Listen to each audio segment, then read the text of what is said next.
It is 12 noon. Welcome back. It's halftime of the Football Friday broadcast here on Three Man Front on Jocks, Pat, Molly, Conrad. Landrum on a plane heading to Houston, Texas, as the UAB Blazers will be taking on the Rice Owls tomorrow. You can hear the game on Jocks in Birmingham. He'll be back with us in studio on Monday. Been talking a lot of football, what's coming up this weekend, including Alabama hosting LSU. We had Mike Rodak on the program. If you missed that interview, you can download the Three Man Front podcast. Molly just posted just a few moments ago a little bit of a clip in which Mike Rodak predicts an Alabama victory tomorrow night against LSU. We also had Danny Cannell on the program from CBS Sports HQ. Also, Wimp Sanderson gave us a blue plate. He likes SMU. Is it 10.5 or 10? Can't remember. It's got the hook. 10.5. So he likes SMU 10.5 against Boston College coming up this weekend. Last night in college football, South Florida Tech took out UTSA 55-23. The Bulls led 14-0 before they even got the ball on offense. Just an impressive performance, 2 defensive touchdowns.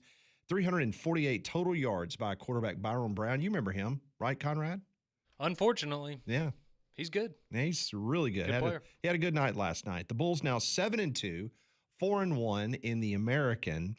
They are now part of a 3-way tie in the American with Memphis and North Texas, all a half game behind first place Navy. Now tonight, Tulane will be taking on the Memphis Tigers. They're at the Liberty Bowl. That is a very big game for a lot of different reasons. For all the people that is buying stock in John Sumrall, you do not want to see a repeat of what happened in San Antonio last week. Alex Golish Jeff Trailer last night. I know, it's kind of crazy. But how about UTSA? If you had Jeff Traylor on any potential job openings, their last 2 road games, Molly, they've given up 110 points. I'm just saying. Dang. I'm not saying you've got stock in Kevin Traylor, but no, I do not. yeah, probably wise that you don't. It was just funny how, again, like I said, Alex Golish did to Jeff Traylor what Jeff Traylor did to John Sumrall last week, but then you also we played the comments last week where Traylor was ticked off at Sumrall. He had taken an exception to some things he said. Well, then after the game last night, you got Alex Golish, who had taken an exception to things Jeff Traylor said about the USF team leading into that matchup. So it's a tangled web. It's just funny because it's the exact same scenario, just the roles reversed one week after another. Yeah, but it was a beatdown, 55-23.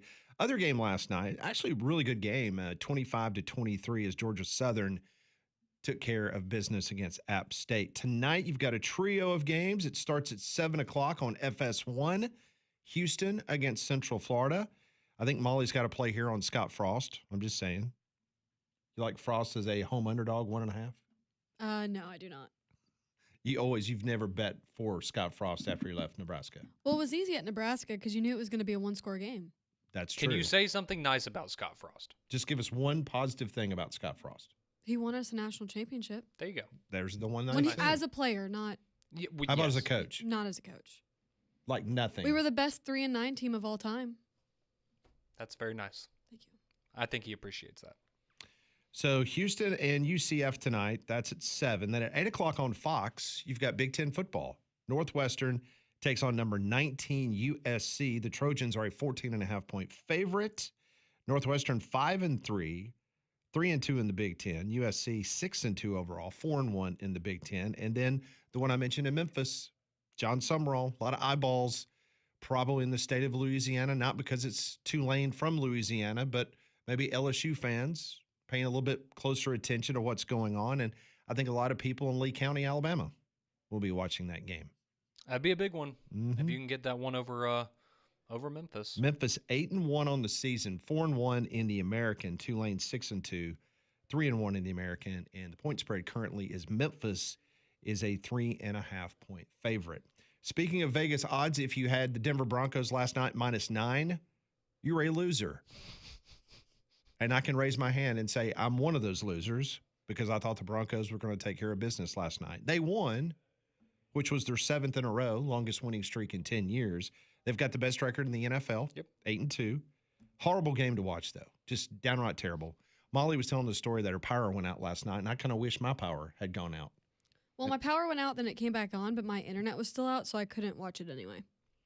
You didn't miss anything. I'm I'm not breaking news for you here. That was a sign from the Lord to not watch that No, game, I kept Molly. track of it on my phone, and I was kind of glad that I didn't have to watch that. Yeah, it was bad, really bad. When the Broncos had more penalties than first downs. Yeah, that's not a. Yeah, a lot of people. I saw a lot of Broncos fans on social media last night, like, "Hey, I'm happy we won the game because that might be the worst game Bo Nix has played in the NFL. But hey, you found a way to win, and you did it with Bo Nix playing poorly, and Pat Surtain was out, who's your best player. So move on."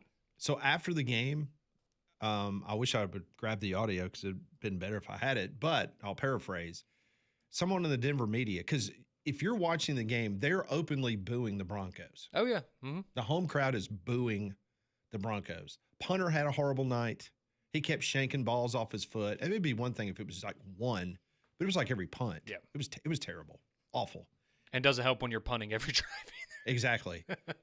And so they asked Bo Nix. He said, "Well, what did you think? I mean, the fans, obviously they're behind the team and they support the team and they root on the team, but there's a lot of boos tonight. So, what's your takeaway from the Denver fans booing you tonight?" And Bo Nix said, "It's not the first time I've been booed, and it won't be the last time I've been booed." It's a good answer.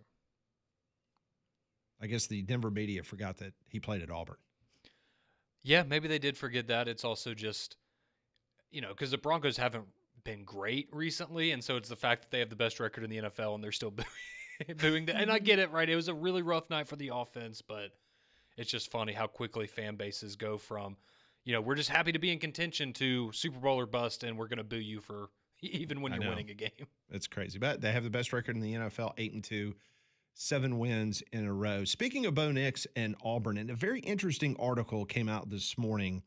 If you do not subscribe to On3, they've got a story out by Pete Nakos, and he's kind of detailing some interesting things that happened this season leading up to the firing of Hugh Freeze. I mean, none of this is not salacious information. This is just football stuff that just did not work out one way or another for Auburn. And I'm going to read you a couple of things from his story that's behind the paywall right now at On3. And this is about Hugh Freeze losing his job at Auburn. He says, "But in 3 seasons at Auburn, Freeze consistently failed to develop quarterbacks." That's fair. Yep, not a breaking news story there. This is a direct quote in the story. He says, "The mistake that he made was that he picked the wrong quarterbacks," a source close to the situation told On3. "That's 90% of college football right now," end of quote. Nakos goes on to write, "When Freeze arrived at Auburn, he was coming off a 34-15 stint at Liberty. Before that, he was the head coach who beat Nick Saban in Alabama back-to-back years. He picked up Michigan State quarterback Peyton Thorne out of the spring transfer portal ahead of the 2023 season. Thorne was productive in 3 seasons in East Lansing, throwing 6,501 yards and 49 touchdowns, 24 interceptions. Sources have told On3 there were internal discussions about bringing in Thorne initially. Freeze went 6-6 in his first season with Thorne at quarterback, throwing 16 touchdowns, 10 interceptions. The more surprising decision that season was Freeze's call not to bring in a transfer quarterback, and he decided to stick with Thorne." Direct quote in the story. "Everybody says that Hugh Freeze was fired because he picked the wrong quarterbacks in the portal," a source with knowledge of the situation told On3. "He didn't develop the quarterbacks. Developing quarterbacks, putting them in situations to succeed is critical for an offensive play caller, right?" End of quote. In the weeks following the 2023 season, a group of coaches and personnel believed the answer at quarterback was Washington State transfer Cam Ward. Sources have indicated to On3, Freeze and Ward had a previous relationship from when the quarterback transferred out of Incarnate Word and visited Liberty. But sources told On3 that Auburn waited too long to pursue Ward after he left Washington State. Another source. He said he would not pay Cam $1 million. End of quote. So if you take what Pete Nakos is reporting here, he did not want to pay Cam Ward $1 million, but wanted to stay with Peyton Thorne. Correct. Mm-hmm. And based on the people that I talked to, It is closer to $2 million that they've paid for Jackson Arnold, who is now currently sitting on the bench behind Ashton Daniels. It's also kind of ironic when you think that a former Incarnate Word quarterback did actually play at Auburn, and it was Zach Calzada, not Cam Ward. Yep. A Power 4 general manager told Pete Nakos of On3 the following: "It was a surprise that Auburn didn't bring in an experienced quarterback." So you're starting to hear these stories, whether it was Pete Nakos, I think Justin Hokanson posted a story on their website, On3, that covers Auburn, kind of detailing some things that will probably make Auburn people even more incensed about the timing and the tenure of Hugh Freeze based on this information.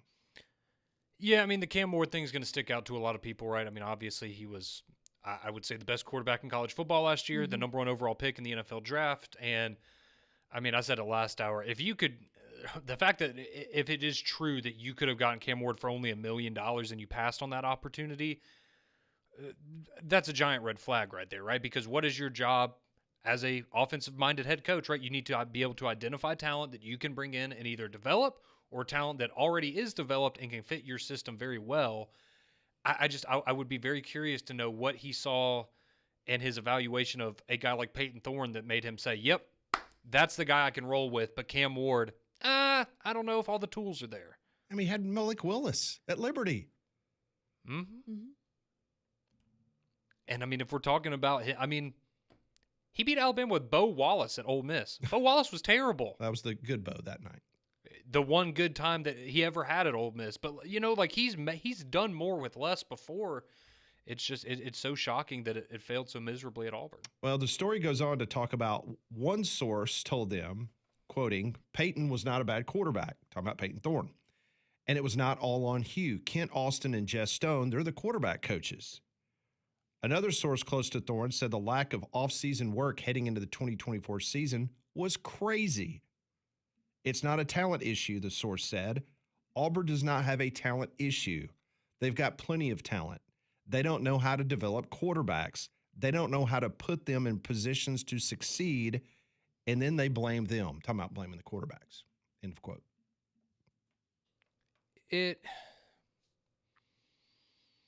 It's such a bizarre situation. You know, I go back to when we were, you know, last Sunday when we did our emergency broadcast, I go back to one of the things that Cole said about the quarterback situation, and it was just typically when you go and get a quarterback, whether it's a high school kid, somebody out of the portal, whatever, they want to throw the football.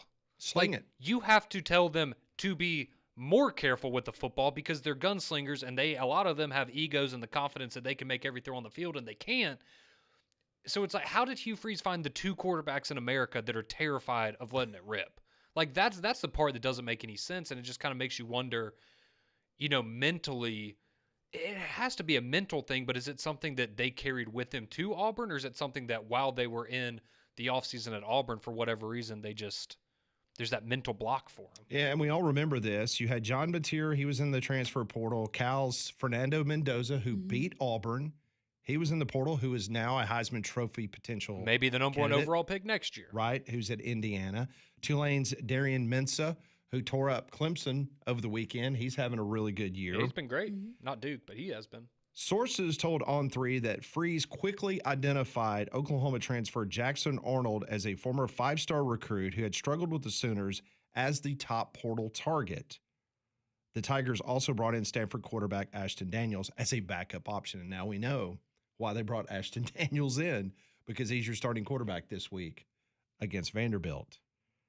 One SEC general manager told Pete Nakos, I was surprised knowing the stakes. I thought it was crazy to bring in someone who had failed.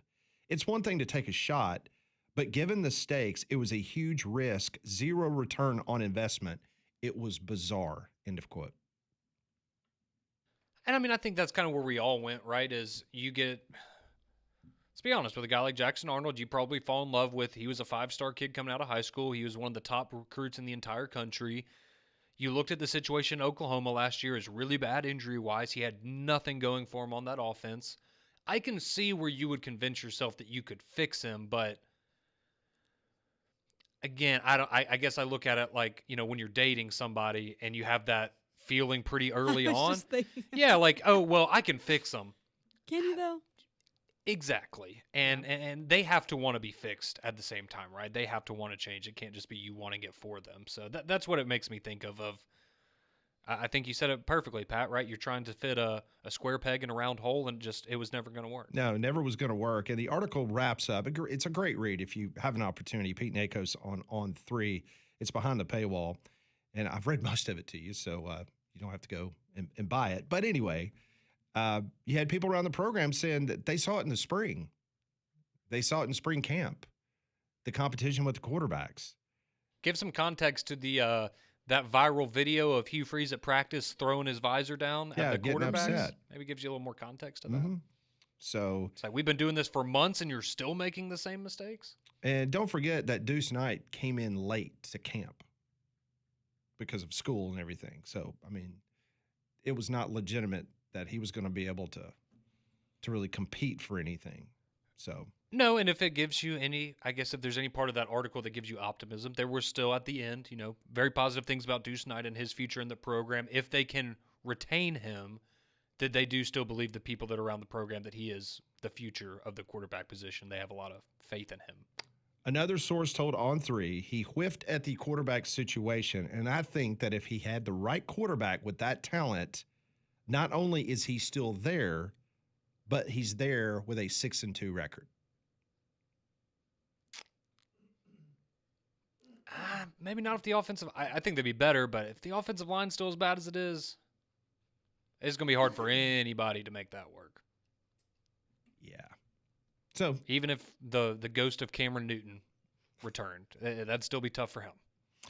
I want to remind everybody you need to take advantage of Black Friday all month long at Courtesy GMC in Trussville. Biggest savings of the year with the lowest prices in the Southeast. Up to $14,000 off MSRP on remaining 2025 2500 HDs in stock. Up to $12,000 off MSRP on the 2026 Sierras that are in stock. Up to $15,000 off MSRP on the 2025 Sierras still in stock. $6,000 off MSRP on the beautiful midsize GMC Canyon. Only 4 Canyons remain on the lot, and they're ready to deal. They're ready to get them off the lot. So take advantage of all of these incredible deals that I just told you about. Go to courtesybirmingham.com. Go by and see them this weekend. They've got TVs in the showroom. You won't miss one single down of any game going on. You can get by and see all these great deals. Multiple terrains and Acadias have hit the ground with huge savings as well. You get the point. Great deals right now. It's Black Friday all month long at Courtesy GMC in Trussville. Go by and see them off of I-459, exit 32 there in Trussville. At the bottom of the hour, we'll talk a little preview of Texas Tech and BYU, a big one for the college football playoff in the Big 12. That's coming up in about 12 minutes. This is Three Man Front on Jocks.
12:22 here on Jocks. Thanks for tuning us in on this Football Friday. Thanks for all you watching us on YouTube. Hit and subscribe to the Jocks 94.5 YouTube page. We appreciate that very, very much. And each and every day we kind of come up with a kind of a poll question on Twitter, Molly. Mm-hmm. And Fridays are always fun because we give everyone an opportunity to vote on the I Ain't Scared Bold prediction. Yeah, what is your bold prediction for Saturday? Is it Mizzou upsets the Aggies, the Tide rolls 2 touchdowns over LSU, Mississippi State shocks UGA, or Auburn wins and actually scores 25-plus points? And right now winning is the Tide rolling with about 36%, about 28% saying Auburn will win, 22 saying Mizzou will upset the Aggies, and only 14 saying Mississippi State will beat Georgia. How many times did you vote this morning? Oh, I got about 17 burners, so I guess 17 votes. Todd rolls with 2 touchdown plus win. That's right. Actually, I did not vote for that one. I voted for Mississippi State over Georgia. I did too. Shockingly. I think that's just wishful thinking for you. And you shouldn't be that way. No, I because don't you want need Georgia to keep winning. I'm aware of that. I don't want that to happen. I just think, man, it just feels like at some point somebody's going to be able to take, besides Alabama, take advantage of these slow starts from Georgia. And I mean, it's not just this year. Like, this has been kind of Kirby's thing now for a few years. And I understand the game last week wasn't quite as close maybe as the final score indicated because, you know, they could have scored again. But I don't know, man. It feels like that could be a tricky one. 11 a.m. I'll tell you what, I do not want to wake up at 11 a.m. and hear that cowbell for 3.5 hours. Yeah. That's a pain in the butt. That was my pick. That was. I like chaos, though. So yeah, possibly. Need Georgia to win, though. That were to happen. And Florida State. All right, let's get to your phone calls. 1-800-239-WJOX. Let's go to Billy on this Friday. Hey, Billy, hope you're well. Fellas, hope y'all doing well. We're good. And ladies, I tell you what, I listen to y'all every day, and y'all do a phenomenal job. We are truly blessed to have y'all in our region. Y'all are just top notch. Well, Billy, thank you very much. We appreciate that. We're humbled by those comments, but we appreciate you listening. Well, we're blessed to have y'all, and we truly appreciate the hard work y'all put in and day out to give us the best information we can get, you know. But with that being said, you know, I was just listening to y'all talk about Hugh Freeze and the quarterback rotations and stuff, you know, but if you go back and look, I mean, you know, you look at Jeremy Johnson when he played at Auburn, you know, I mean, when he came in to back up Nick Marshall and then started in 2015, you know, that whole summer leading up to that season, he was the Heisman front runner, you know, and I mean, it just seems like to me that Auburn, since Nick Marshall's left, it don't matter who the coach is there, they have a hard time developing quarterbacks. And it goes to last night. You know, I'm sitting on the couch and I'm watching an ex-Auburn quarterback start in an NFL for a team last night that was 7-2. And that tells me he's doing something right. They're winning, you know. Yep. So, you know, what happened with Bo Nix when he left Auburn was to go to Oregon and do you honestly think if he stayed at Auburn, would he be an NFL draft pick? Based on the trajectory and how everything was happening at Auburn, I think he probably would have been drafted in the NFL. I just don't think he would have been drafted as high as he went, if that makes sense.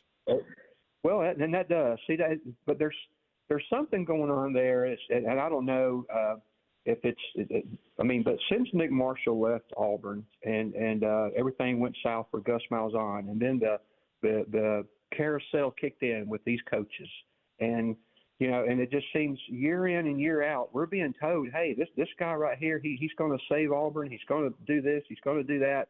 And then they turn out to be bust. And so, yeah, there were probably some things Hugh Freeze did wrong, you know, during his tenure there. Maybe there's a lot of talent that he overlooked that was staring him right in the eye.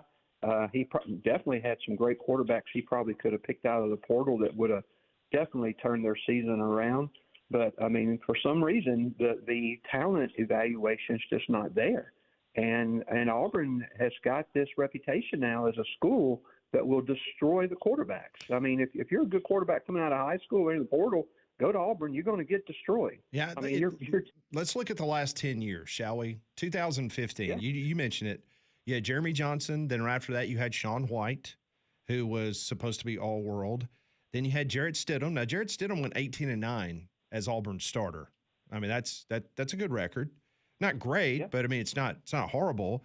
Bo Nix came after Stidham. He went 16-10 as a starter before he left. Then you had T.J. Finley, Robbie Ashford, Peyton Thorne. Don't forget about Hank Brown. Remember Hank? Hank got a Yeah. start in there. And then you got Jackson Arnold and now Ashton Daniels. So, yeah, the last 10 years have been littered with guys with the best starting quarterback from a record standpoint was Jarrett Stidham, who was 18-9. Yeah, and these kids, I'm telling you, they talk. They, social media, they communicate with one another. They help recruit each other to the same team. They see what's going on Twitter, and I honestly believe now Auburn has this reputation. Hey, if you're a good quarterback, don't go there because your stock value is going to drop. Well, and here's another question. Look at the receiving core that Auburn has right now. Those guys are world class. No doubt. Do you see those guys playing at Auburn next year? Do you think they're going to jump in the portal as soon as it opens up? Well, here's my feeling on that. I think, and this is a good rule in my opinion now with the NCAA, because after a coach is named at Auburn, players can't get into the transfer portal for 5 days after that coach is named. That's going to benefit Auburn greatly because it's not like it was before where guys could have gotten the transfer portal now. So that new head coach, depending on who it is, depending on what kind of offensive mind they have and what kind of offensive coaches they're going to bring in, I think that's the point in time where Cam Coleman and the rest of those offensive guys, they're going to have an opportunity to sit down with the new coach and the potential new offensive coordinator and figure out what's the best move moving forward, as opposed to the old days. A lot of these guys were probably already in the portal. So I think this does benefit Auburn with the new rule in which they're going to give them the benefit of the doubt and a chance to talk to the new coach. So I can't really answer yes or no on that because they're going to have 5 days after that coach's name to make that call. I can guarantee you this. There's going to be some people throwing some serious money at these guys. Oh, listen, you and I both know, Billy, it's already being done now. I mean, it was done. It was done before Hugh Freeze became on the hottest of seats. I mean, this goes on at every school. It goes on after handshakes, after game. It goes on all the time. So this is not something that just Auburn is having to deal with. Oh, yeah, I agree with you 100%. But listen, y'all do a great job, and we're truly blessed to have y'all, and hope y'all have a wonderful weekend. You too, Billy. Thank you. Call again. Appreciate the call very much. When we come back on Three Man Front, I know we talk a lot of SEC, but, man, this is a huge game in the top 10. We're talking Texas Tech hosting BYU. Jake Hatch from KSL Radio in Salt Lake City. He's also the host of the Locked On BYU Cougars podcast. He'll join us next on Three Man Front.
Well, it's a big one in the Big 12 coming up this weekend.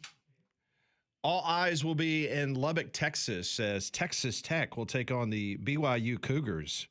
A really big matchup in Week 11. The Red Raiders are 8-1. BYU, meanwhile, 8-0. They're in the top 10 when it comes to the college football playoff. And joining us now, a good friend of the program, Jake Hatch from KSL Sports Radio there in Salt Lake City. Also, you can watch and listen to his work on the Locked On BYU Cougars podcast. He joins us now on the Higginbotham Hotline. Jake, I hope you're well. I'm doing great, guys. Thanks for having me, as always. Oh, it's always a great time when we're able to talk some ball with you, Jake. And one thing's for sure, this BYU football team, Sataki continues to just notches those big wins on his belt. Just give us a kind of a 30,000-foot view of what's gone right so far for this BYU Cougar football team. Well, almost everything's gone right, considering they're 8-0, I guess is the easy answer to that. But to your point, they had to switch quarterbacks this offseason. Didn't expect necessarily to do that with Jake Retzloff having to leave due to an honor code violation at BYU. And then all they did was add Bear Bachmeier out of the transfer portal. He shows up at BYU mid-June, and now he's got BYU as a true freshman, 8-0, and future looks really, really bright for the program with him at the helm of the offense. But to your point, Kalani Sitake has been nothing short of remarkable. He's now 19-2 in his last 21 games, matching guys like Kurt Signetti for a similar record over that same time span going back a season and a half. It's been pretty impressive what they've put together in Provo over the last season and change. So, Jake, I wanted to ask you a little bit about the defense for BYU. And I know when we think Big 12, right, we think a lot of points, we think offenses. But I think this game in particular, right, you're going up with Texas Tech. They give up the least points per game in the conference. BYU right behind them, the third fewest points given up in the Big 12. So do you think this is going to be a game that's kind of ruled by those two defenses, or is this going to ultimately be maybe a more old school Big 12 style shootout where we're going to see a lot of points on the board? What are you expecting tomorrow? I'm expecting a defensive game. I think these two defenses are very, very good. The metrics bear that out. You just look at what they've done, both of them, and I think that they're going to do their best to turn the opposing offense over. And these are two teams that are very good at forcing turnovers. Texas Tech more in terms of forcing fumbles, punching the ball out, and BYU doing it via interceptions. But these two defenses are going to have to win the day, it feels like, for either one of these teams to come out on top. All right, so you mentioned the quarterback situation, and that was very well publicized in the offseason. But for those that may not have watched a lot of BYU football, take us there about Bear Bachmeier. Tell us about him and what he does well. And yes, people are going to have to adjust their screens because he does not wear a typical quarterback number. Yeah, so let's get this first thing out of the way. He wears the number 47, everybody. Yeah, it's a linebacker / running back number, and that's what he played growing up. He just kept that number from his time playing youth football as a running back and a linebacker. He says it helps him keep himself in the mindset of being a bruising runner and a guy who likes to hit people, and that's one of the things about him is he is unafraid of contact. He is a well put together athlete. 6'2", and as a true freshman, he's 225 pounds, and he's all of it. You look at him and you're like, okay, this he's a well put together athlete, but he's shown off a really, really live arm, the ability to attack all angles of the field. And the best thing about this young man, guys, is that he is unflappable. It doesn't matter where he's playing, what the situation is. He is neither too high nor too low. And there have been some BYU fans out there who have wondered if he really is going to show any emotion at any point. And he's done it a few times, but he just likes to play ball, and he carries a quiet confidence about him, and he goes out there, makes plays, and it's absolutely incredible to watch him considering he's 19 years old. This time last year, he was in high school. 6 months ago, he was at Stanford as a freshman enrollee there. It's absolutely incredible to consider where he's been to what he's accomplished so far at BYU. So outside of the quarterback change, obviously that's a big one as you just laid out for us. You know, this is a BYU team that last year was in a similar spot, right, where they were looking like they were headed towards a college football playoff and ultimately tripped up a couple of times down the home stretch and found themselves outside of the playoff looking in. So what do you think, comparing this year's BYU to last year's team, what's the difference in this year's group that makes you think they can get over that hump and potentially find themselves in a playoff this year where they didn't last year?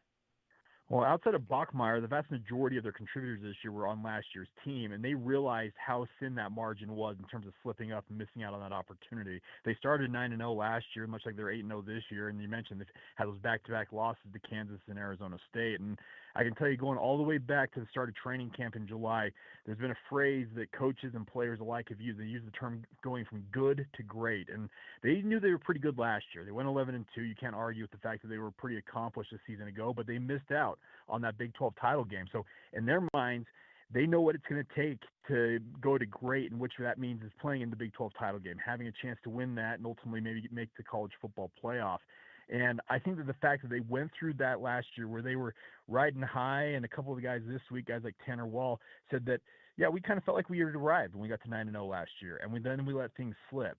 I think that experience of watching it go by the wayside and being that close to accomplishing a goal but not getting it has motivated this team to not lose sight of the fact that they got to handle their business every single week this season, and that's Texas Tech this week. A few more minutes with Jake Hash from a KSL Sports Zone in Salt Lake City. Also, you can hear his work, Locked on Cougars podcast, talking about BYU, talking about the big game in Lubbock between the Cougars and, of course, the wonderful Texas Tech Red Raiders, as College Game Day is there with Patrick Mahomes. Will be the guest picker.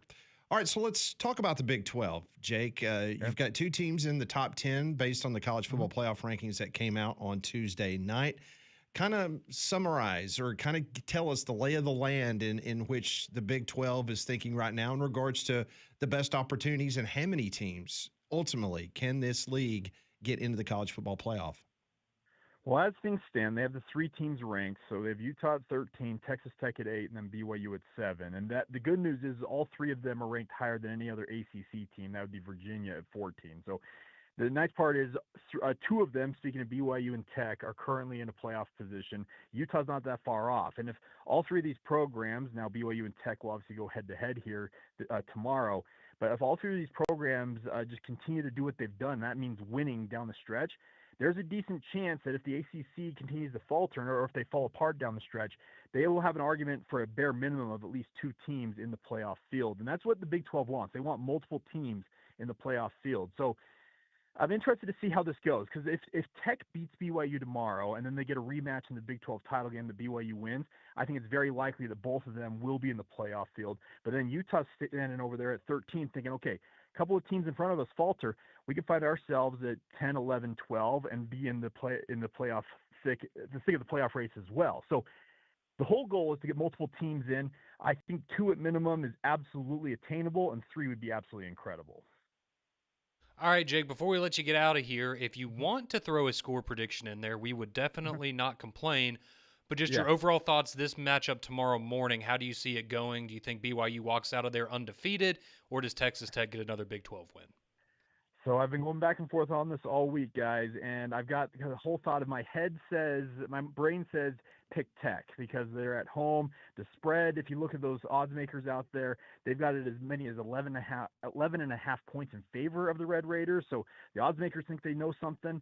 But my gut tells me to pick BYU, and I'm going to be the homer here. I'm going to pick the Cougars to win 27-24 and move to 9-0. And if they do that, life can be really, really good in Provo if it's not already. Yeah, there's no doubt. Before we let you go, you're kind of our resident NHL expert. We don't have a lot of hockey talk down here in SEC country, but the Mammoth, they're out to a really great start, right? What, third in the Central Division? Am I right on that? Yeah, they're killing it. That's 9 wins already on the season. They've got a really young core of really exciting forwards in particular. They've all kind of signed long-term contracts, and they're flying right now. The whole goal this season for the Mammoth, and they've said it really from the get-go when training camp started, is to make the playoffs. They want to be a playoff team chasing a Stanley Cup this year. But the nice part is looking at the core of what they have put together via the contract situation and the like. It looks like this is a club that's going to contend for a Stanley Cup for at least the next 5, 6, 7 years, it feels like. Wow. Okay, I lied. I got one more sports question for you, and it has to do with Salt Lake. And it has to do with the potential Major League Baseball expansion. I'm a big baseball guy, and I keep reading and reading and reading that Salt Lake City's the sleeper. What can you tell us? Is that legit? Is Salt Lake potentially on the big board for maybe an MLB expansion franchise? If there's a number bigger than 100%, that's the answer for you guys. The Miller family, who used to own the Utah Jazz before selling it to Ryan Smith, they are all in on bringing Major League Baseball to Salt Lake City. There's a group called Big League Utah. They've got guys like Del Murphy, who you guys will know well from Yep. his Atlanta Braves days, who sits on the board of this group that, among others, Jeremy Guthrie, who the Kansas City Royals, for example, as well. Their whole goal is to build a major league ballpark. They've got the 100-acre piece of land that they're going to redevelop here in the next few years. The central part of it is designed around having a Major League Baseball park as its centerpiece. So it is ready to go. They believe that they'll be shovel ready in relatively quick succession. And if the timeline that Rob Manfred has laid out, where they think expansion is coming at the end of the decade, Big League Utah and Salt Lake City in particular, they want to be ready to go as soon as that's announced. Very cool. I know it's a great time to be on KSL Sports Zone because you guys, with obviously BYU, Utah, you got the Jazz, you got the Mammoth, potentially Major League Baseball. Man, we're envious, but we do talk college football every single day on this program. But listen, Jake, always a pleasure catching up with you. Continued success this fall, and I'm sure we'll be checking in with you again as we get closer to the CFP. Absolutely. Thanks, guys. Thanks, Jake. Appreciate it very much. Have a good weekend. That is Jake Hatch from KSL Sports Zone in Salt Lake City, Utah. He joined us on the Higginbotham hotline like all of our guests do. You deserve solutions that are built for you. Higginbotham is your one-source solution for insurance, financial, and HR services. We roll on this Friday. High school football playoffs started last night. Kyle Parmalee, Starnes Media, will join us at 1. Give us a laydown of tonight's action. That's all straight ahead on Three Man Front.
So a little bit of news about tomorrow night's Alabama game against LSU. Not that this is a big surprise, but published reports are coming out that LSU linebacker Whit Weeks is not expected to play against Alabama, the first-team All-SEC linebacker.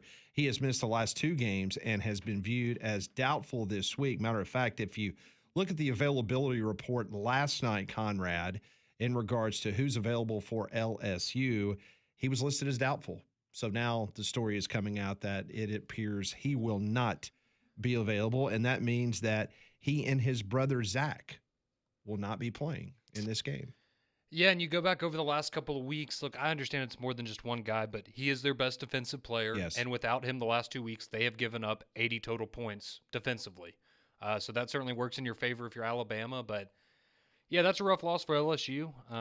He's the heart and soul of that defense, so that's going to be a big hit for them. Their left tackle's out as well, so there's some opportunities for Alabama to take advantage of tomorrow. We'll see if they can do it. Well, you don't want to get caught in the cold. Schedule your system checkup now from a Train comfort specialist. Train has been recognized for 11 consecutive years as America's most trusted HVAC brand, and they're our exclusive home comfort partners here at Jock. So go and visit train.com to find a comfort specialist near you. Alabama is 15-10 in their last 25 games in Tuscaloosa against LSU. Overall, they're 57, 27-5 against LSU. The Tide is currently winning on a 16-game home winning streak. A lot of people forget about that. Last time they lost was to Texas. And you heard Mike Rodak in hour number 2 of the show. He predicted Alabama 31-10. And the main reason he went that way and that score is because he just does not see LSU being the team.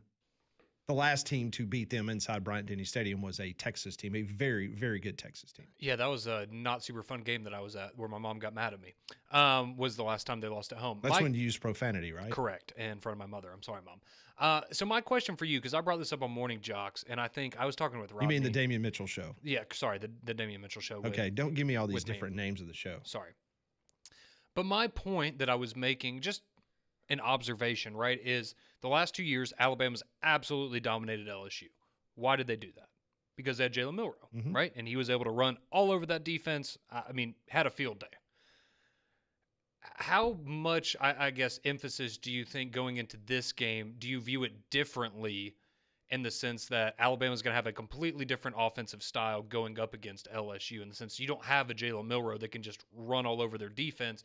You got to rely more on the passing attack. Does that give you any hesitation maybe when it comes to Alabama and how they will fare tomorrow? Based on the fact that Ty Simpson has played at just an incredible clip in regards to taking care of the football, making great decisions, the wide receivers, in my opinion, better, more options this year.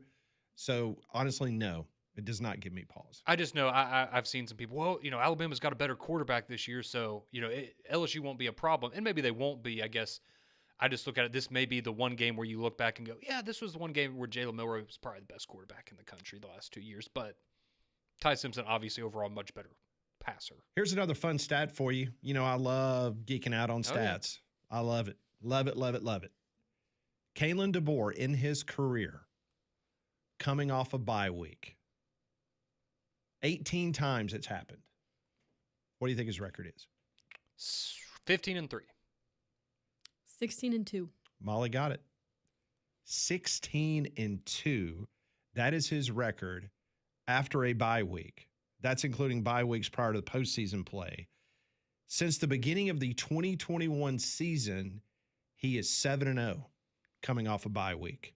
There you go. Well, you think of what have been the 3 highlights of his tenure at Alabama, the 2 LSU wins and the Georgia win last year and the Georgia win this year. Here's another fun one for you. In those 7 wins that I just told you that has taken place since 2021, 5 of those have come against ranked opponents. Now, LSU's not ranked. Yeah, they had to ruin that one. Other fun DeBoer stat, he's 20-7 in one-score games. That's an unbelievable stat. 20-7. Makes me jealous. That's just one of those. That's just one of those things that typically doesn't translate from season to season. I'm just emptying out the notebook. I'm going to give you one more crazy one. Yeah. Not about DeBoer, but about Alabama. Okay. Since 2008, Alabama has played in 203 of 209 regular season games that have had national championship implications. Only 6 times since 2008 that a regular season game for Alabama had nothing to do with a potential national championship implication. You're spoiled, Conrad. Pretty good. I am. Absolutely, I am. Molly that one says score that stat just really made me mad. Sorry. just the opposite in Nebraska. A total opposite. Mm-hmm.